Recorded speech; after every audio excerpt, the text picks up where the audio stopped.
Hey squirrels, welcome to ADHD, where ADHD isn't some clinical diagnosis, it's just life.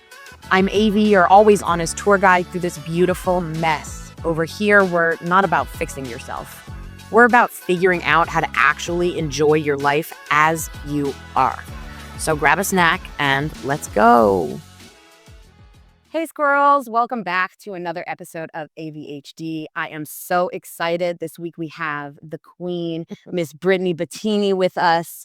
She is the digital matchmaker, or for those of us who might have known her in her former days, you might know her as the digital pimp, but she's going to hook you up with whatever you need. She is a super successful multi-6, 7-figure business owner. We're going to get to know her a little bit more throughout this episode. But what we're here to talk about today, as we normally do on ADHD, is just to jump into our everyday ADHD issues. Yeah. Have you ever been called too much? Today? All right. So if you are a woman who has ever been called too much, who has been told that they are too chaotic, they are too all over the place, too colorful, too big, too loud, too fill in your adjective of choice, To anything. you are in the right place. Yes. Brittany, tell us a little bit about being too much. Whew. Just honestly, I've always been too much. Even when I was like a little kid, they were like, you need to calm down. You need to and so I almost wore my sweatshirt today that says undiagnosed, but something's definitely wrong. Because no one explains to you why or, what you should do. They're just like, be quiet, sit still. But then also I was a pageant girl. Like my mom, when I was growing up, she was like one of those big hair Texas ladies who we weren't in Texas, we're in North Carolina, but that's what it felt like. And so she put me in all these pageants. So I'm like supposed to perform. I'm a performer my whole life. Yeah. So now as an adult, that comes through daily. And I'm like, everything is a performance. Every birthday party, every event, every time I get in front of people, I'm just like, watch what I can do. Like that guy on Saturday Night Live. Like, Yeah. look at me. Like flipping my leg. And yeah, something's wrong. I just don't know what. So you are undiagnosed. Yeah, so How do you think you are? I don't like doctors. I haven't really either. I My parents are doctors. I don't like doctors. I don't like to go to doctors. They always find something wrong with me, like that I need to take a pill or a medication for, and I'm like, nah, I'm cool. So, I recently, just a few months ago, reached out and like scheduled a consultation, and I was like, hey, I think I have ADHD or ADD because I'm all over the place, and I I have a lot of like pick stuff up, build it, and then I'm like, ooh, that's boring now. I'm a builder. I just want to build something new all the time, and I'm like, that might be ADHD, because to most people, like, they build something like, "Oh, this is my baby, I wanna take care of it forever," and for me, I'm just like, "I built this, I scaled this, and somebody else needs to take care of it now," and that's ultimately how I found my real passion, which is building and then delegating. I really want to tap into that performance piece because although you are undiagnosed, what we know about ADHD, and first of all, what we know about successful entrepreneurs is they probably have ADHD. Yeah. And knowing that you have ADHD is really just a way of building your resources better for the way that your brain works, which you have done really successfully without the diagnosis. But I really want to touch on that performance piece because one of the things that people with any neurodivergency, which just means different kind of brain than a normal person. When we say normie, we don't mean it as a slur. Jeff, are you a normie? Those other people. What we do is we put on masks and we put on performances a lot to make ourselves more palatable for other people. Where does that show up for you in your life throughout your journey and now as you're kind of stepping into? I wear a mask a lot when I'm home, not at home like in my house, home where I live in the town I live in, because I live in a very rural, like country town, and I was born to live in a big city.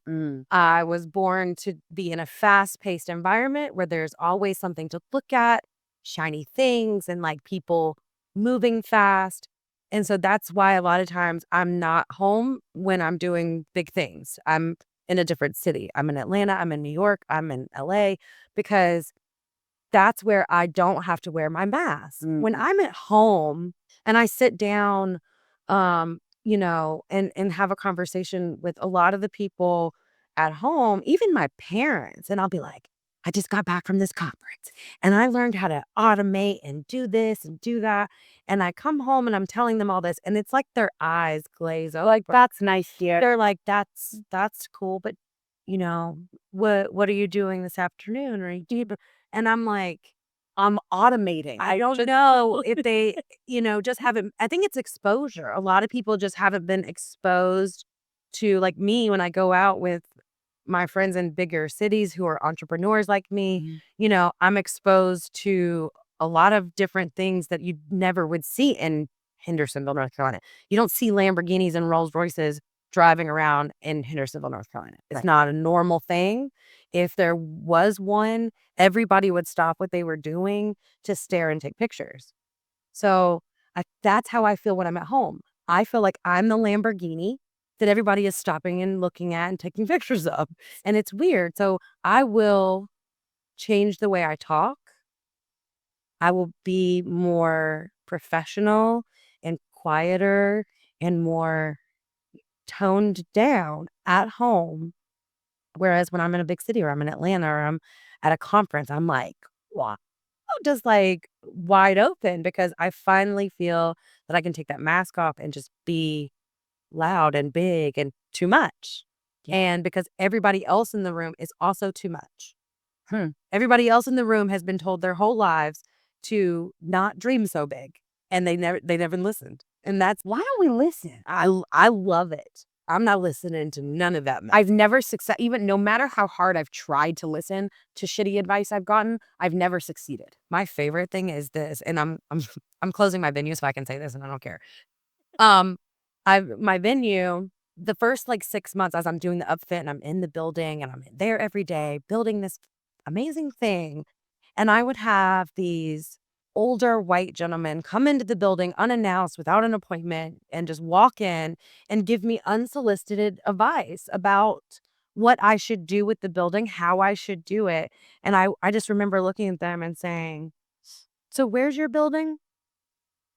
Oh, in your mind? No. And I'm like, Nice. let me know when you are doing a project like this so that I can stop by and give you my unsolicited advice.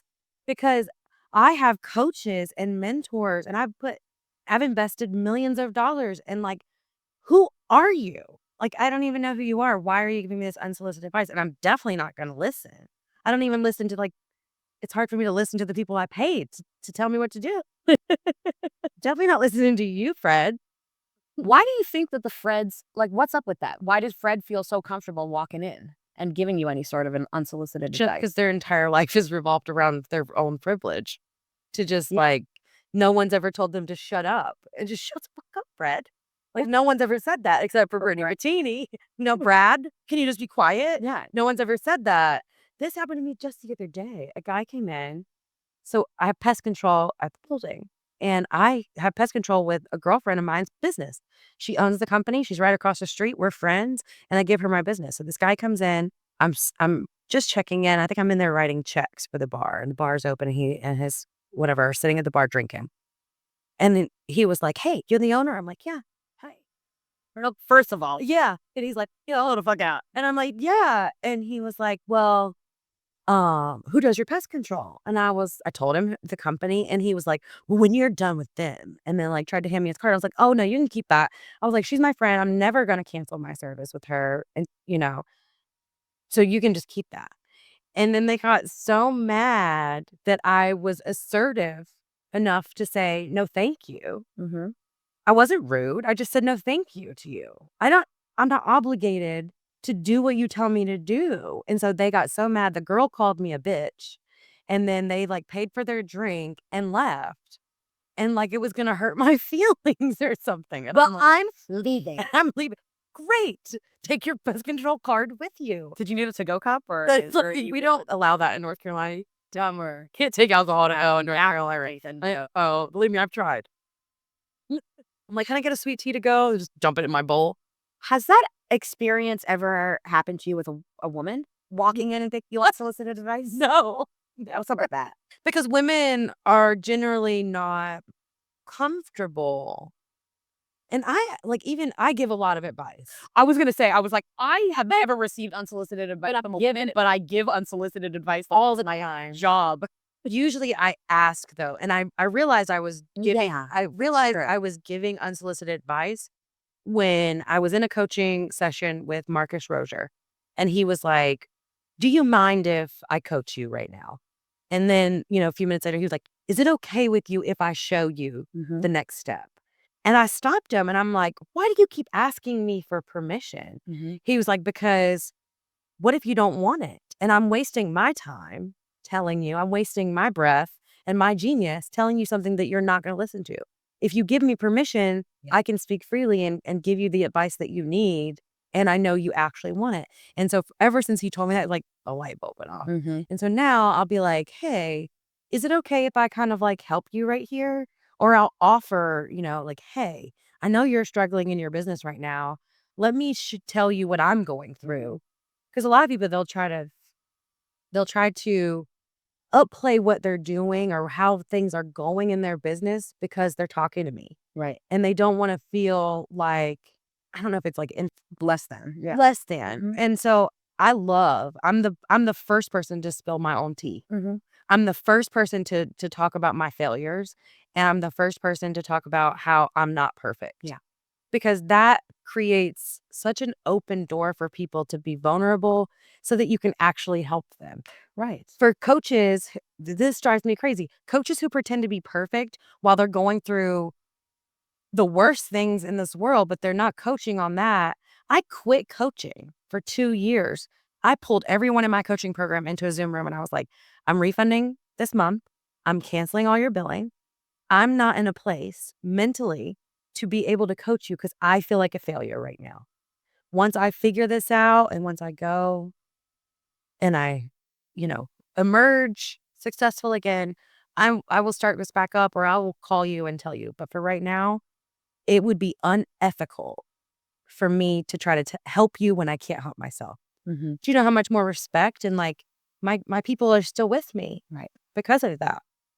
You just said two really important things that I know you're undiagnosed, but I'm just jumping everywhere. two really important ADHD like indicators or neurodivergency indicators. And the first one is a really strong sense of justice. Yes. Like, I'm not going to do it if it's the wrong fucking thing to do. Right. And actually, I just read a really fascinating study about autistic people. The study was done on people who are on the spectrum and people who are neurotypical, whether they self-identify or are diagnosed, I have no idea.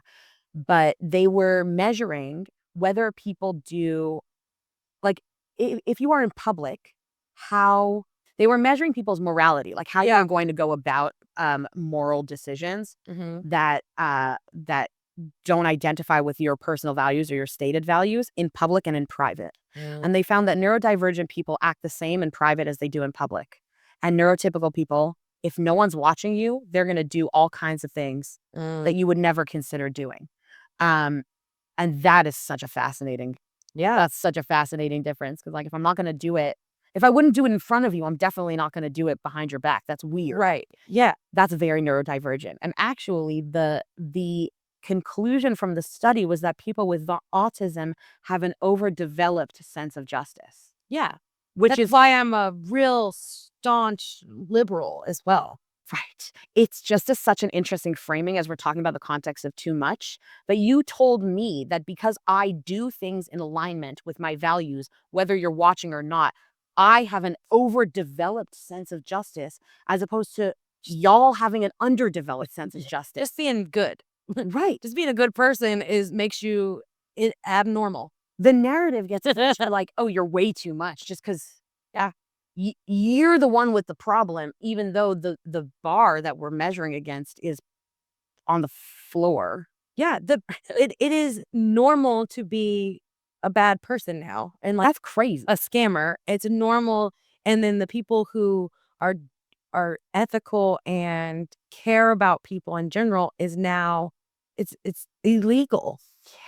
It is illegal to care about people who don't look like you, who don't talk like you, who don't love the same as you. It is, and I don't get it. I don't get it. That's why I'm such a huge advocate.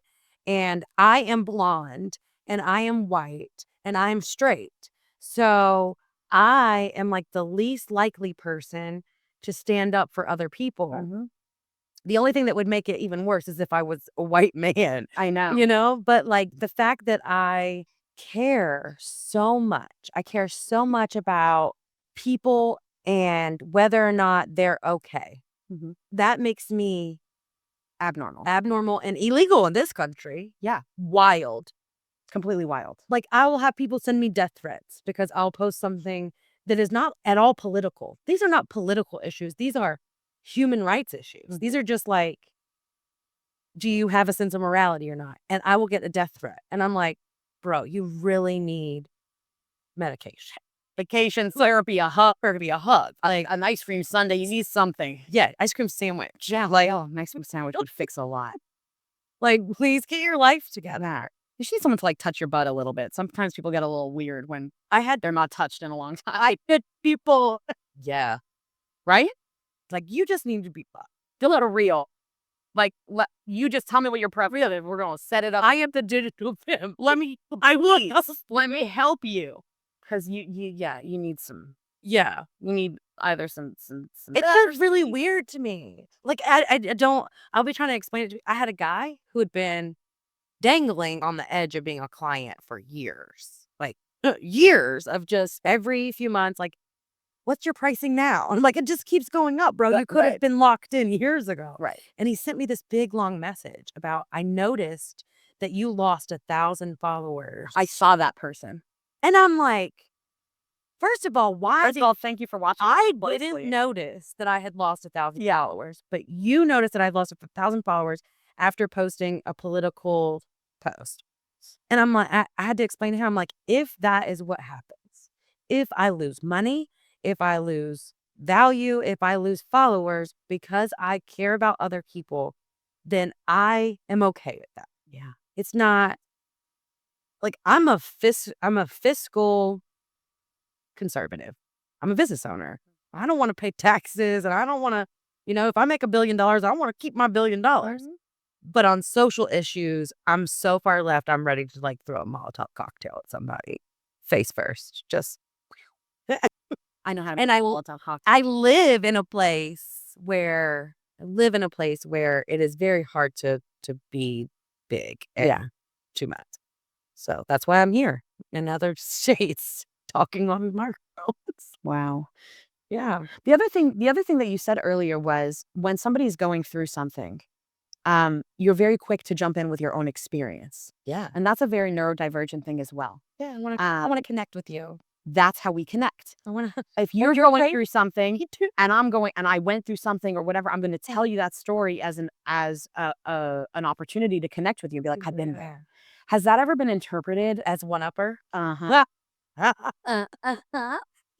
See, look how she just interrupted me. What are you, one-upping me in my own conversations on my own podcast? Because I know I'll forget. Right. I'm like, if I wait 3 more seconds to tell her, I'm a squirrel. I'm like, but did you know that one time I did this and I can help you with your thing? And so, yeah. Why are you talking about yourself? I'm literally talking about me. I'm also talking about you. I have to turn it down sometimes because I do. And I don't want people to think that because all I'm trying to do is connect with you. All I want to do is be friends with you and be helpful to you. And sometimes it does get taken wrong. And I'm sure I rub a lot of people the wrong way. But as long as I know that I'm being true to who I am and I'm not in the business of screwing people over, the people who are meant to be in my path, they will show up and we will be friends. And it's been hard for me because I'm a survivor of domestic violence. I come from, a history of all kinds of craziness. And so it's hard for me. I have I'm thinking like a dog, separation anxiety. What is That's it? a thing for humans. Is it? Well, I have My dog has separation anxiety too. abandonment issues. Yes. And I'm like, I literally I text Biddy and I'm like, hey, I'm coming to town. Are we gonna have dinner? And then no response. And then, and then I'm like, are you mad at me?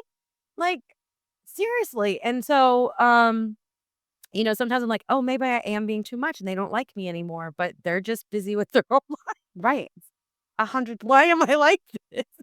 But maybe I do need to diagnose. I need the diagnosis for real. Well, I'm not, because it's such a really beautiful intersection of things that you're talking about. Because you're saying essentially, I am who I am, but in so many instances of my life, I've had to be less than who I am. And even where you live, like you live there. Are you gonna not live there? I wouldn't live there, but I like to give all of the husbands a baby. All the husbands. All the husbands. Love it. That's why I'm not getting married again. Don't even try. I'm kind of a man eater, right? And so I have 3 Oh children. God, that's actually so accurate. I feel like that's really, because like I feel like I would want to give you a baby. I'm not having more babies. It's like I'm just not. The moment that I get with a man and I'm like, I want to have a little you. I'm like, he deserves a baby. Yeah. So I'm a good incubator. I make gorgeous babies. my They God. all look like me and they're all fabulous and smart. So I'm like, why not? Right. Done with that. Right. That part of my life is over. So I can't leave my hometown because my first husband and I have shared custody. And he's never letting me leave with my child, and I'm not leaving without her. Right. So like maybe when she's an adult, I will leave. But for now, I'm going to stay home and then go on weekends and during times elsewhere. Yeah.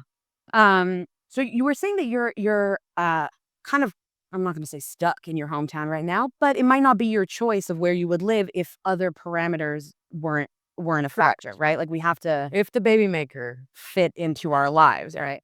And I'm wondering, like, you were talking about friends and friendship and where you're drawn. When you were younger, were you drawn more to friends who were boys or girls? boys. What's that about? I never really fit into like the little girl cliques. Talking about other women. I was if you talk about me, I'm gonna beat your ass. I was a fighter. I was constantly suspended and for fighting because I don't go back and forth. I'm not spreading rumors. You have something to say to me, I have something for you. I love that. So it was toxic and not a great thing. I love it. But so I didn't really fit in. Like girls only wanted to be my friends so they wouldn't get beat up. Like, and I have a couple of girlfriends that I was friends with in high school that are still my friends today. And we were wired exactly the same. We would fight anybody together. We created our own little gang pretty much of just like, you don't mess with us. So I do have some really close friends like from high school. And then from college too, I joined a sorority. What? I swear to God. That's the isn't worst idea I've ever heard in my life. Isn't that crazy? Me in a sorority, I got kicked out. Of course. Kicked out. How long did it take you? Like a year. Oh, that's a long time. I was gonna give like 6 months. Stops. Okay, maybe. How long is a semester? Oh, like 3 months. Okay, I don't know. That's how long. Oh shit. It didn't work out. I was at a frat. The parties were great. Of course. College was a fountain of knowledge and I was there to drink. So that was good. And I bought friends by joining a sorority. I was like, I don't know anyone here. I'm in Charlotte. I'm away from home. The quickest way for me to find friends is to join the sorority. So I rushed. And then I got accepted into a sorority. We won't name them because they couldn't handle me. It wasn't their fault. They were working with what they had. And then I got thrown into the mix. But I was at this frat party with my girls. I was just got into the sorority. And I was smoking a cigarette. I'm a smoker. Oh, yeah. Like this girl in the Since sorority. when, by the way? Since I was 15. 13. What's up with that? Okay. Just kidding. It's ADHD. Medication. Just self-medication. Just kidding. I know what's up with that. So, my big sister, her friend, so my big sister in the sorority and her friend, the girl comes over to me and snatches the cigarette out of my hand. Little does she know, she about to get her ass beat. Okay. So she snatches the cigarette out of my hand, throws it on the ground, and then like does her little twisty foot. Oh, like in Greece? I swear to God, this was just like a movie scene. I was like, am I in my movie right now? Where are the cameras? You're going to want to watch this. And then Truman says like, she was run. Yeah. She was like, we don't do that. That's disgusting. Was we? And I was like, you just blew a guy in the bathroom. My lips are cleaner than yours. Literally. Okay, just don't ever do that again. And I pulled another cigarette out of my pack and put it in my mouth and lit it up. And ever since then, I've just been like, I have friends who will like hide that they're smoking a cigarette. They smoke, but they'll hide it when they're around certain people. And ever since that night, I will light a cigarette anywhere. I'll be in the mall and just walking through like Roseanne. Okay. Like, this is the sign. And it's not because I'm like super addicted. I've quit cigarettes. I don't know how many times For a million months. Yeah. And I just be like, oh, I want a cigarette. It's because for me, it's almost like you're not going to tell me what to do. Mm-hmm. So that I sorority life didn't work out for me. I have this on video calls sometimes, especially when I'm in a forum where I'm paying to be or whatever. Right. If I'm on a Zoom call and I'm sitting outside, because I'm always sitting outside. Yeah. I will like hesitate to smoke on a call. Yeah. Then I'm like, you're an adult. You're Your own house. You have paid to be here. You're not disrupting anyone. Right. And if it's disruptive to someone, then that's a them problem. It's not a you problem. Right. So now, like in your life now, right? There are certain things that when we were younger were definitely considered to be Taboo. right. That are now strengths, right? Right. Or things that were like negatives of your personality that are now strengths. Yeah. And how has that evolved for you? And how do you step into that as an adult now of like, I'm going to do whatever the fuck I want to do? It is such a strength to be me now. Mm. Like, I just like command what I want in the rooms I walk into. And I'm not apologetic about it. My whole life growing up, I was like, oh, you need to be this, you need to do that. And now I think it's because I've failed a couple times, went broke, and I didn't quit. You can't tell me anything Right. at this point because I will figure it out with or without your support. Mm.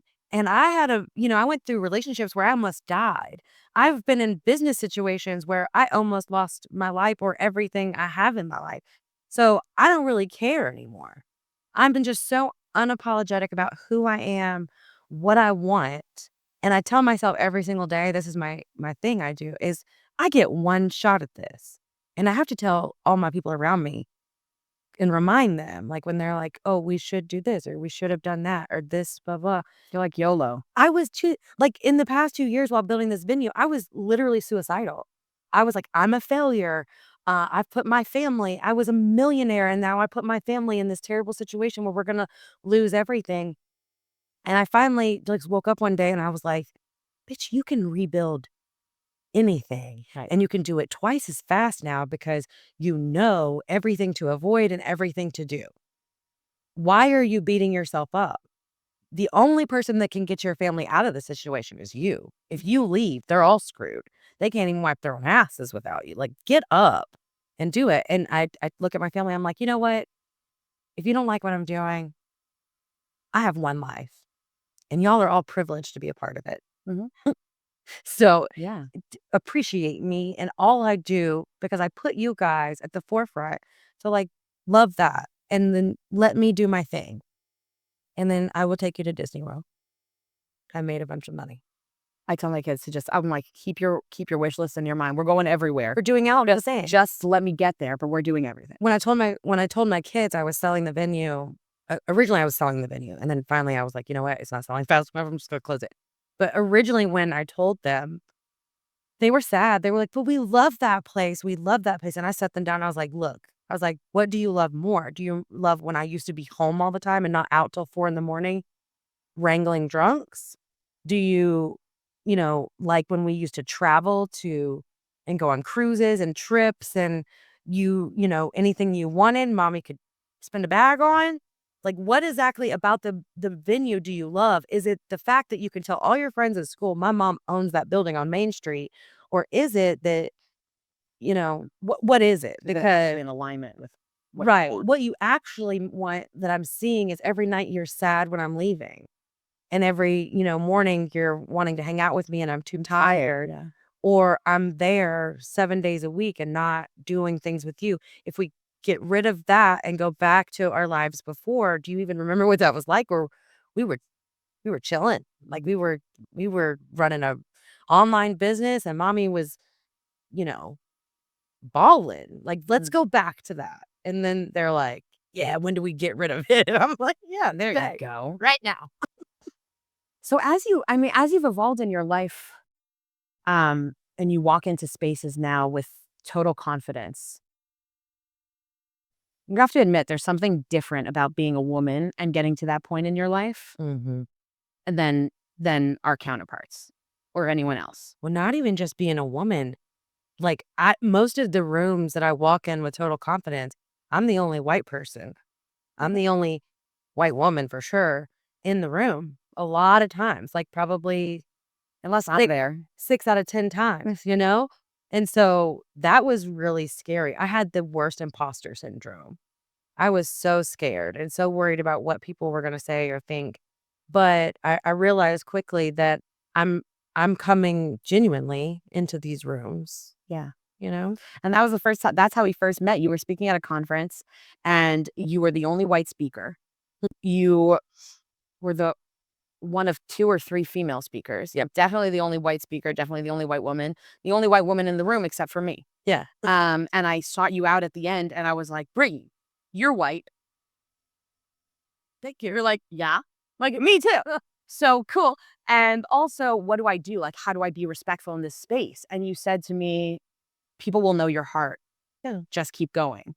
Because I was definitely feeling that same feeling of like, I'm going to mess up.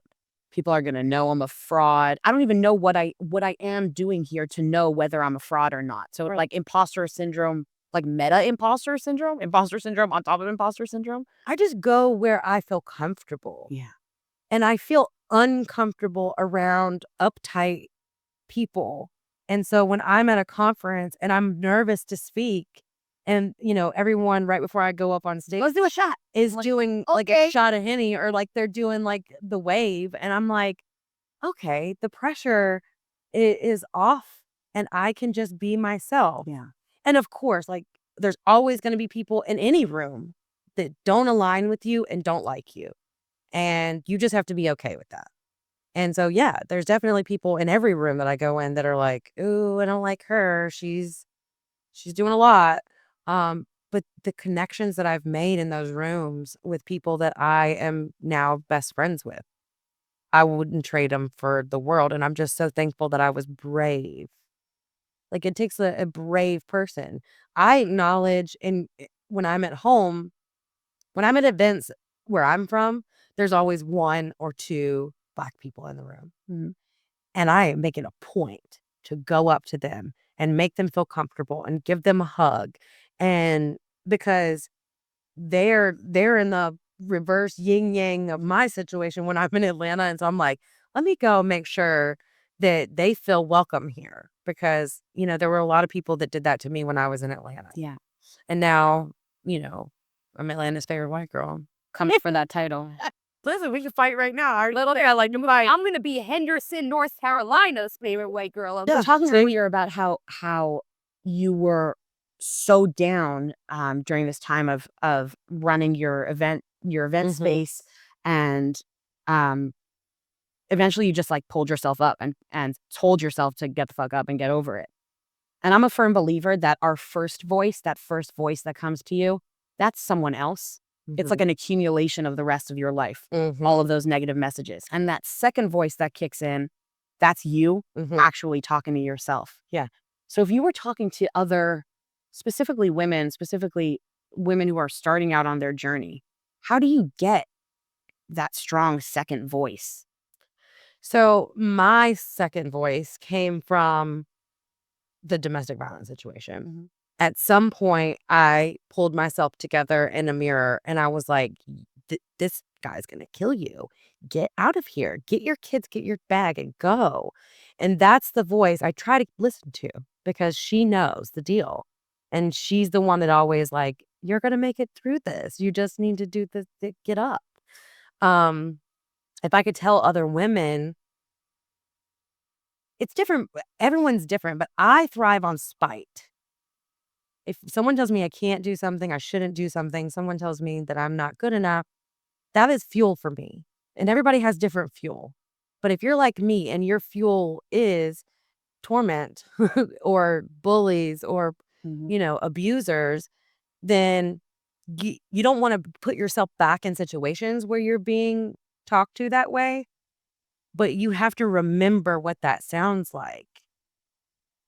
And then, so when I start doing it to myself, when I started self-doubting and that voice became my abuser, I had to remember that other voice is the one that says, you're wrong. I'm out of here, and gets up and walks away from it. So sometimes you have to walk away from your own voice. Yeah. Like sometimes we are our biggest critics. We are our biggest abusers. We abuse our bodies. We don't take care of ourselves. Like, you can be your own abuser if you allow that to happen. And at some point you can kill yourself doing that. Yeah. He was going to kill me. I was going to kill me. Right? So I had to have that same talk I had with myself 8 years ago in that bathroom. I had to have that second talk with myself and say, that bitch is wrong. She's lost her ever-loving mind. Do you remember who you are? You are Big Boss Brittany. There are people all over this country who listen to you for advice, and you're going to end your life? Like, get up. Get up and figure it out. Right. Figure it out. That's all you do. You figure out everything for everybody else. It is your time to get up and figure it out for yourself. And boy, I've been at it ever since. I think that's such an interesting way, especially for moms to tap in. Because I have a very tumultuous mental health history. And earlier, about 6 months ago, I had a full manic episode where things were going rough. Mm-hmm.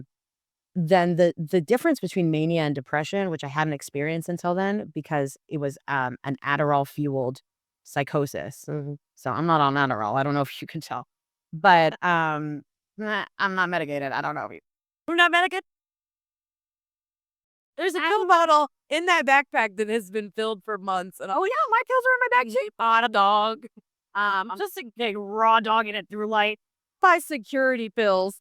I just keep them around and shake them every once. I should look at them and be like, What I could be. But the difference between mania and depression is that, like, when you're depressed and you're feeling suicidal, yeah, you still have to get up and kill yourself. Which is real hard to do. I'm not gonna let. You're like, I don't even have the energy to kill myself. Like, what, I'm supposed to kill myself now? Like, what? How am I gonna do that? What's the lowest? do I need to read? Can I get a VA to research? Like, what is the lowest ever way? How you can delegate anything. But your own suicide. But when you're manic, you're like, I'm going to go do this, which is a very different state. Yeah. So I cussed out my kid's dad. I told him he ruined my whole life, which is inaccurate. He called my sister. My sister called me and she goes, you're going to kill yourself? And I'm like, seems like a good idea. She goes, no, you're fucking not. You don't even have a choice. She's like, you're not even going to do it. So like, you don't even have a choice. Like, you're going to leave your kids without a mom? And I'm like, no, I'm not really going to leave my kids without a mom. She's like, so then stop boring me. Yeah. Love that. I love that. My number. For you need, everyone needs an Nechama in their life. She is. I wish I had like an older sister. I have a very tumultuous relationship with women in my family. Love my mom, but we go back and forth. We're a lot alike. So she's also undiagnosed of something.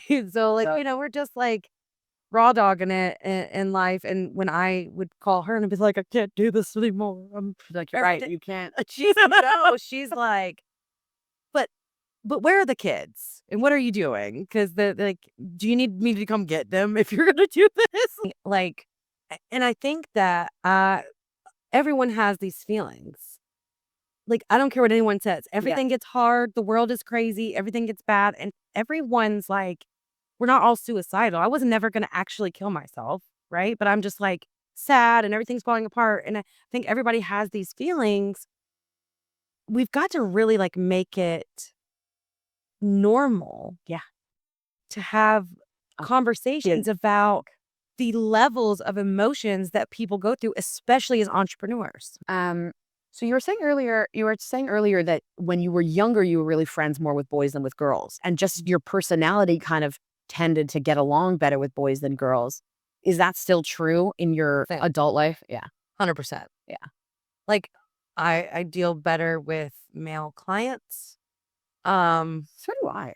There's a fine line though, because some men don't know how to be in a Some men don't know how to be. some men don't know how to be in a professional relationship with an attractive woman. Oh, yeah. That's a problem that I face on a regular basis. But also, once I find out that you have the homeboy vibes and like we can do business together without you trying, Mm-hmm. or if you try and I'm like immediately no, and then you're still cool with me, Mm-hmm. then we can do business and or we can be friends. But I don't have friends. Mm. I have employee. I mean, I do have friends. My friends are gonna watch this and be like, "This bitch says she don't have friends." Okay, we can talk about that. But like That's also a all of my life revolves around business and my family. So most of my friends are I met through business, Right. or we do business together, or they own businesses and we're friends because we can collaborate or like commiserate Mm-hmm. together about business.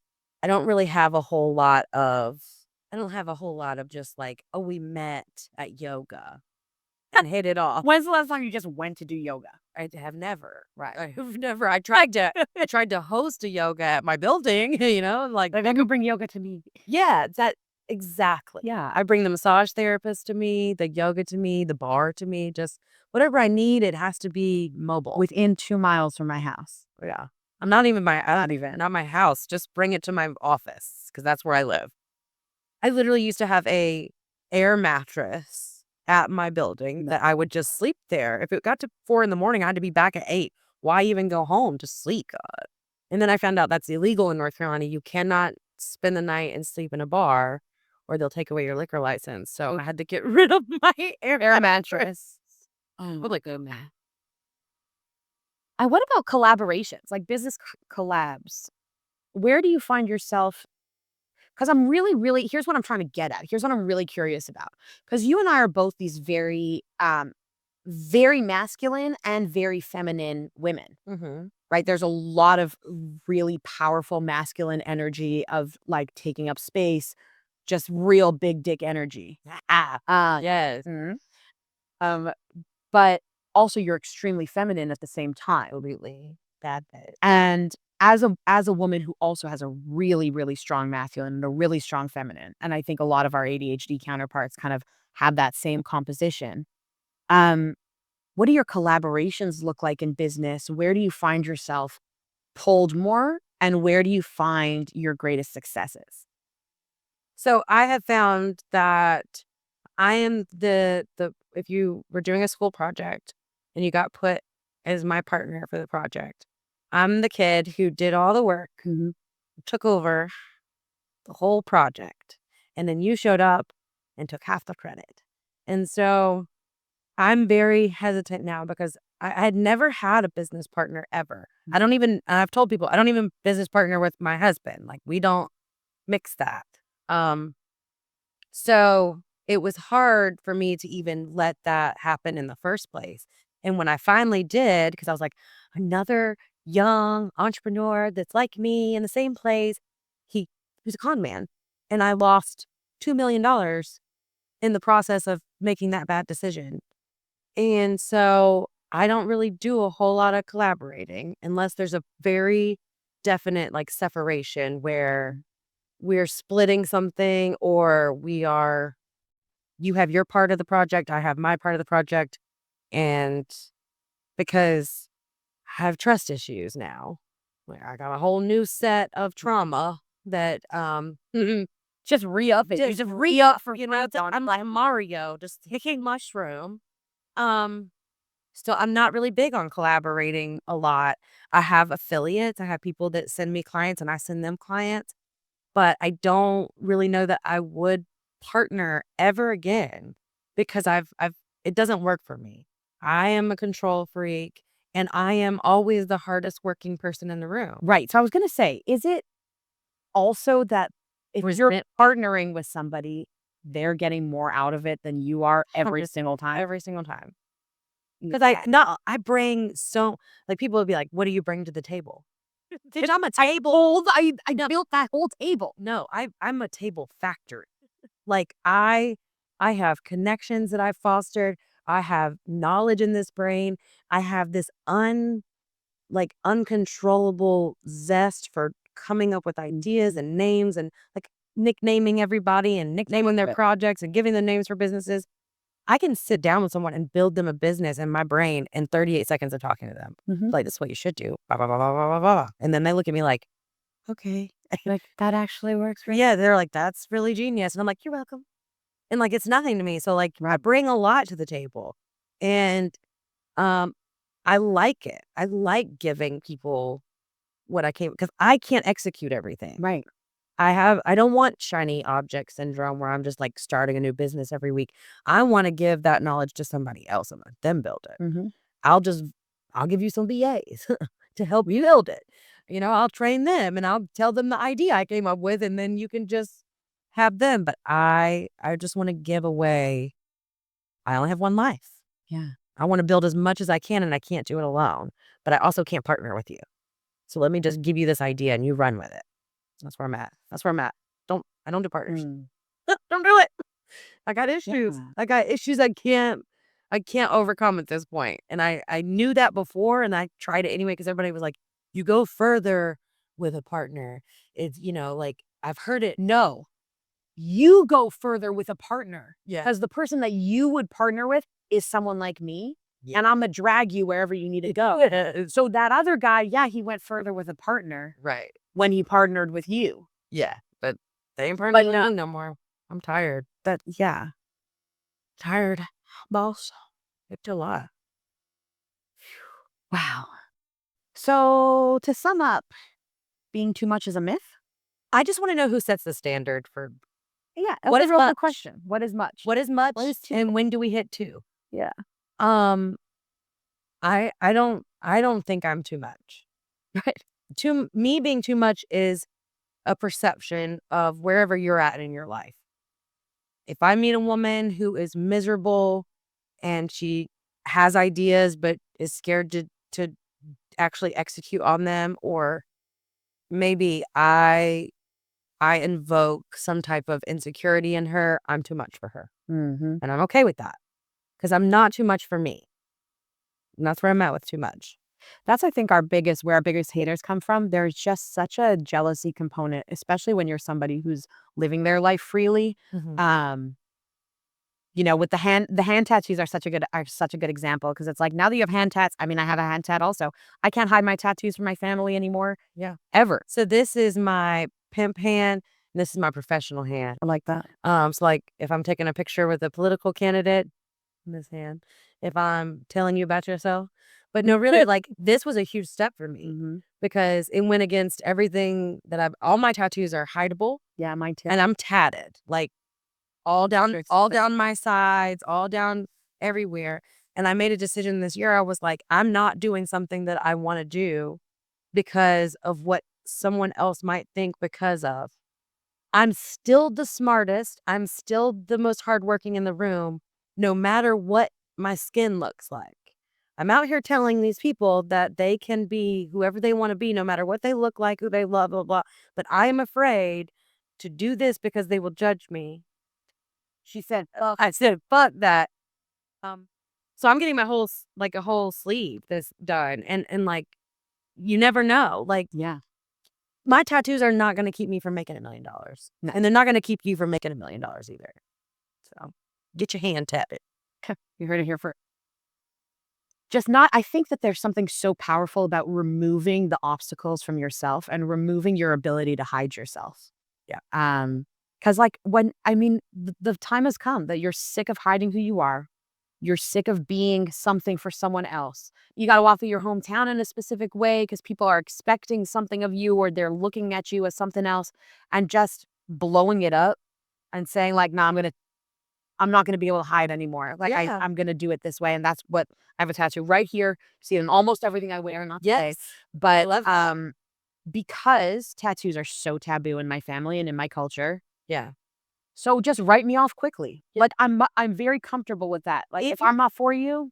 If you're going to cut me off because I got a tattoo, then, you know, what I actually want to do with my life, you're definitely going to hate. Exactly. So we might as well just get this out there up front. Right. Like, if you don't like tattoos enough to write me off as a multiple 7-figure business owner who can take you to the next level, a woman who has rebuilt her life on multiple occasions from absolute ruin and, you know, ash and dust, then we're not compatible anyway. And I can spot it from a mile away. And like the hand tattoos are really helpful. It's really 'Cause powerful. I can walk into a room and as soon as they go, I'm like right back at them. Like, now I have this stink face for you in general. You don't even have to have a tattoo. right. You have no idea who I am or what I'm capable of or what I've built or how I am as a mother and a wife and a sister and a daughter. You have no idea about me. You're judging me off of some hieroglyphics. Like, get over yourself. So, But what do the hieroglyphics say? Do they say go fuck yourself? no. And 222 is my birthday. It's also my angel number. This one is just cute. It's like my fancy finger. So like I learned that. Yeah. diamond because this is, the ring finger and it's also got a tattoo for my husband. The snake because snakes in the grass. This is the moon on the night I was born. And this is the evil eye because I am obsessed with evil eyes. It's on everything. So yeah. No, like, and I don't even have to have like a bunch of like hidden meanings in my tattoos. Yeah. I just like getting tatted. Like I'm a canvas of art. Yeah. What the hell else is the point of this pale skin? Correct. If I was not supposed to put colors on it, why would I be a blank canvas? Otherwise, can you give me something to protect the sun? So the fuck? There is no other points to this undermelanated catastrophe than to put colors on it. I was talking to a couple of the girlfriends that I'm working with on a project right now, and I said something. I'm like, yeah, but you have that beautiful melanated skin, and I guess they, like maybe they haven't like worked with white girls very often, but she was like, I never thought of it like that. I'm like, yeah, girl, I'm so jealous. I can't go outside without protection. My skin literally does not even do the one thing that it's supposed to freaking do. Protect me. Like, somebody once asked me, they were like trying to throw me, and they were like, oh yeah, so what do you think skin color is? What do you think white skin is? And I was like, a deformity? Something's wrong with me. There's something wrong. There has to be something wrong. So for y'all at home, I really want to know, when have you felt like you're too much? When have you been told that you're too much? And what is your best example of everyone being wrong? Yes. Like just being totally wrong. And I don't know that any of us take a moment to sit and think like, when was the time they were really the wrongest about me? And allow that to feed into your second voice and to building up that really strong second voice so that we can crush the haters and the naysayers because they don't know what the fuck they're talking about at the end of the day. Thank you so much for being here with me, Brittany. It's been amazing. Where can we find you? You can find me on all social media platforms at Brittany Bettini, Bettini. And I'm doing all sorts of different things. I have a book coming out. Oh yeah, y'all need that. It's called She Delegates. And it's not like there's so many business books out there that just tell you do this, step 1, step 2, step 3. This has all my stories and it's written by me in my tone of voice. So it's a thriller. Okay. Yeah. It's like a page turner because I'm just like spilling my own tea, talking about how I've gotten to where I am. It actually comes out on the day that my NDA with my old business partner is null and void. So there's the whole chapter called The Tea is Hot. So catch that. I read that chapter first. Yeah, the tea is hot. And I'm really excited about it because I think that this is not only just a book, it's a movement for women in business. And that's what I'm up to. I love that. Don't be afraid to be too much. Don't be afraid to follow your vision. Don't be afraid to follow your ideas. And don't be afraid to fall on your face because it's definitely going to happen. Yeah. You just have to pick yourself up and keep going. Yes. I will see y'all next week, squirrels. Thank you. Bye.